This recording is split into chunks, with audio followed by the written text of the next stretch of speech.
अस्सलाम वालेकुम। मेरा नाम तलश ज़िया है और आज की वीडियो में हम लोग बात करेंगे कि आर्मी मेडिकल कॉलेज की लाइफ कैसी है और साथ ही साथ हम इस वीडियो में ये भी डिस्कस करेंगे कि आप लोग डिफरेंट कैटेगरीज के against army medical college Rawalpindi में एडमिशन ले किस तरह सकते हैं।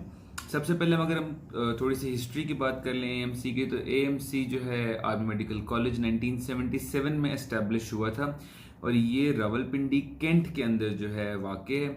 अगर हम इसके प्रोग्राम्स ऑफर्ड की बात कर लें तो इसमें एमबीबीएस और बीडीएस के प्रोग्राम्स जो हैं ऑफर किए जाते हैं। अब अगर हम बात कर लेते हैं कि वो कौन सी कैटेगरीज या वो कौन सी बेसिस है जिसके ऊपर आप अप्लाई कर सकते हैं आर्मी मेडिकल कॉलेज में, तो सबसे पहले तो आपके पास आ जाते हैं नम्स कैडेट, उसके बाद होते हैं पेइंग कैडेट्स, उसके बाद आपके होते हैं मेडिकल कैडेट्स, फिर आते हैं फॉरेन कैडेट्स और फिर एक आखिरी जो कैटेगरी होती है वो होती है एडिशनली सिलेक्टेड कैडेट्स। जो नम्स कैडेट्स होते हैं उनके लिए तकरीबन 50 के अराउंड जो है सीट्स होती है, 50 प्लस सीट्स होती हैं। और जो नम्स कैडेट्स हैं उन्होंने नम्स का एग्जाम देना होता है और उसके बाद उन्होंने उस साल का जो पर्टिकुलर जो भी मेरिट फार्मूला होता है वो फॉलो करना होता है। 2021 के अंदर जो फार्मूला यूज किया गया था वो था 50% आप लोगों के एमडी कैट के मार्क्स की वेटेज थी, 25% नम्स के मार्क्स की वेटेज थी, 25% आप लोगों के एफएससी के मार्क्स की वेटेज थी। तो नम्स के जो होते हैं नम्स कैडेट्स जो हैं वो तो नम्स के एग्जाम की बेसिस पे जो अपना एडमिशन लेते हैं। इसके बाद आ जाते हैं पेइंग कैडेट्स। पेइंग कैडेट्स वो बच्चे होते हैं जिनके पेरेंट्स या जिनके रिलेटिव्स जो हैं जो आर्मी के अंदर हों, तो वो जो है इसके अंदर अप्लाई कर सकते हैं। पेइंग कैडेट्स जो हैं वो जो फॉर्म या जो एप्लीकेशन होती है जिसके थ्रू उन्होंने अप्लाई करना होता है वो जो है जीएचक्यू से उसको कलेक्ट करते हैं और जीएचक्यू में उसको सबमिट किया जाता है। इसके बाद जो है एक और जो पॉइंट जो पता होना चाहिए वो ये है कि जो पेइंग कैडेट्स होते हैं उनका मेरिट जो है कंपैरेटिवली जो नम्स कैडेट्स होते हैं उनसे कम होता है और ये अराउंड 85% के अराउंड होता है। इसके बाद जो अगली कैटेगरी आती है वो होती है मेडिकल कैडेट्स की। अब मेडिकल कैडेट्स वो होते हैं जो कि मिलिट्री के अंदर इंडक्ट होते हैं, यानी उन लोगों को अपने जब भी वो डिग्री वगैरह कंप्लीट कर लेते हैं तो उसके बाद उनको आर्मी में जाके सर्व करना पड़ता है। अब ये जो है बच्चे जो होते हैं इनको जुलाई के अराउंड जो है अप्लाई करना होता है और फिर इनको जो है आर्मी के सिलेक्शन सेंटर्स में जाके जो है अपना टेस्ट देना होता है। वो जो टेस्ट में क्या क्या होता है, किस तरह देना होता है, इसकी डिटेल्स जो है वो मैंने एक ऑलरेडी एक वीडियो बना चुका हूँ आर्मी मेडिकल कॉलेज के ऊपर।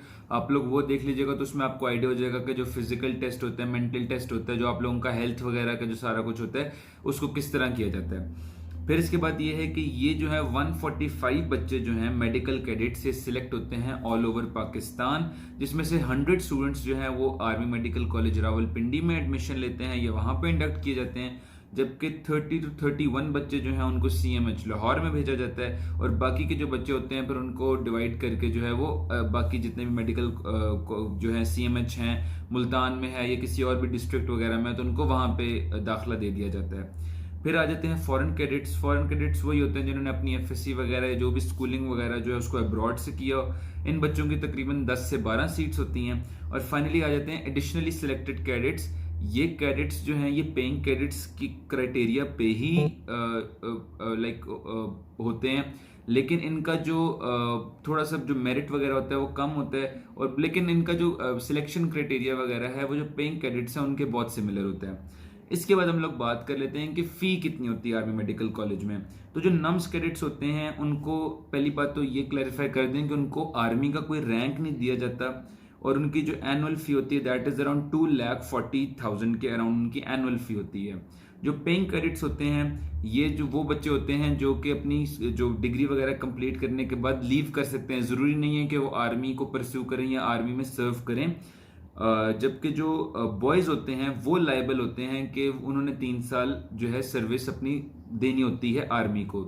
गर्ल्स जो हैं वो लीव कर सकती हैं, उनके लिए कोई लायबिलिटी नहीं है आर्मी में सर्व करने के, जबकि बॉयज को 3 साल के लिए जो है सर्व करना पड़ता है। इनकी फी जो है वो अराउंड 2 लाख होती है।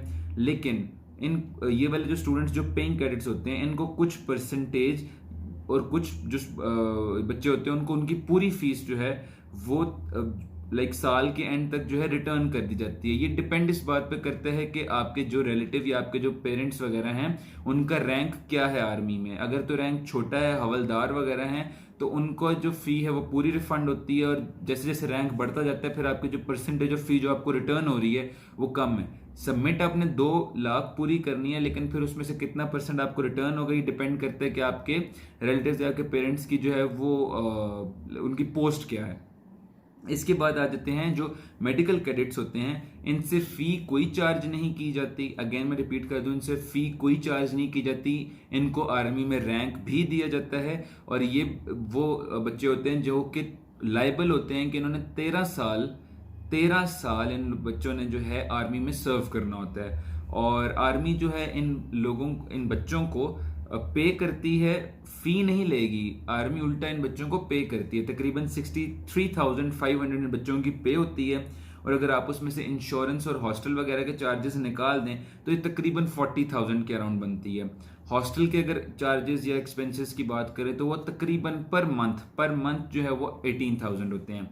मेरिट की बात कर लें तो नम्स का मेरिट जो है वो अराउंड 89 to 90% क्लोज होता है। पेइंग कैडेट्स का जैसे मैं पहले बता चुका हूं कि मेरिट थोड़ा सा कम होता है नम्स कैडेट्स के कंपैरिजन में, और जो शोहदा वगैरह के जो बच्चे होते हैं उनको फिर मेरिट के अंदर जो है थोड़ी बहुत कंपनसेशन भी दे दी जाती है। अगर उनकी परसेंटेज वगैरह कम भी है तो they can easily get admission, उसमें कोई मसला नहीं होता।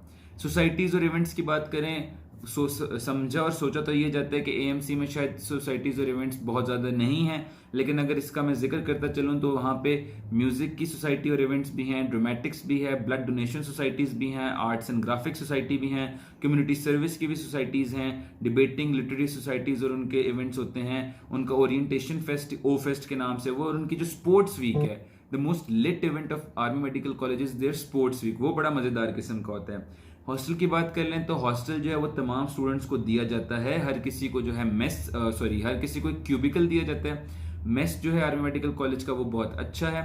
जो बच्चे इंडक्ट होते हैं उनको डिवाइड कर दिया जाता है into the number of rooms या हॉस्टल्स जो हैं, और फिर बच्चों को वो जो हॉस्टल में उनको रख लिया जाता है।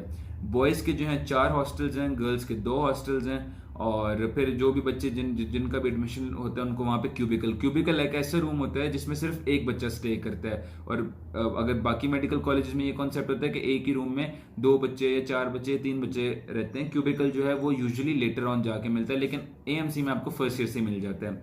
एक इंपॉर्टेंट इन्फॉर्मेशन जो आप लोगों को पता होनी चाहिए एएमसी के बारे में, गर्ल्स जो हैं वो मेडिकल कैडेट्स के तौर पे अप्लाई नहीं कर सकती, सिर्फ नम्स कैडेट्स या पेइंग कैडेट्स के तौर पे अप्लाई कर सकती हैं। जो पेइंग कैडेट्स जो हैं उनको डिग्री अपनी कंप्लीट करने के बाद 6 मंथ्स की ट्रेनिंग उनकी अलग से होती है अंडर आर्मी, और वो हर किसी ने उसको अंडरगो करना होता है। और जो मेडिकल कैडेट्स होते हैं, जो कि मेडिकल कैडेट्स के बेसिस पे एडमिशन लेते हैं, उनको अपने जब कॉलेज वगैरह में वो जाते हैं तो उनको खाकी रंग का जो यूनिफॉर्म है वो पहनना पड़ता है। एकेडमिक्स की बात कर लें तो एएमसी के अंदर जो एकेडमिक्स का जो चेक एंड बैलेंस है वो बहुत स्ट्रिक्ट किस्म का होता है। आपके टेस्ट वगैरह होते हैं, बंकिंग वगैरह आपको नहीं करने दी जाती। लेक्चर्स वगैरह जो हैं वो आर्मी डॉक्टर्स जो सीएमएच या किसी और आर्मी रिलेटेड या आर्मी एफिलिएटेड हॉस्पिटल में एज डॉक्टर्स हैं वो आप लोगों को आके लेक्चर्स देते हैं। तो एकेडमिक वाइज तो एएमसी जो है वो बहुत उन्होंने अपने उस एक स्टैंडर्ड को बड़ा अच्छा मेंटेन किया हुआ, और उनकी जो स्टडीज़ हैं वो बहुत अच्छी हैं। आखिरी पॉइंट आ जाता है कि एएमसी को क्यों चूज किया जाए। पहले तो अगर आप पैशनेट हैं अबाउट आर्मी तो तब आपको लाजमी जो है एएमसी को चूज करना चाहिए। एएमसी का एकेयू या एएमसी का कीमू के साथ कोई कंपैरिजन नहीं है। If you are passionate about army और आपको लगता है कि जी आप सर्व कर सकते हैं, अगर आपको डिसिप्लिन बहुत पसंद है, क्योंकि discipline in army medical colleges is top notch. वहाँ पे मेथड्स ऑफ स्टडी जो है वो बहुत एडवांस्ड है as compare to most of the public medical colleges in under UHS in Punjab या आउटसाइड। और ये क्या उनकी जो असेसमेंट्स वगैरह हैं वो मल्टीमीडिया होती हैं, और बाकी जिस तरह मैंने आपको सारा बताया है कि उनका क्राइटेरिया डिफरेंट है, उनके पास सोसाइटीज़ वगैरह हैं, हॉस्टल्स वगैरह के स्टैंडर्ड बहुत अच्छे हैं।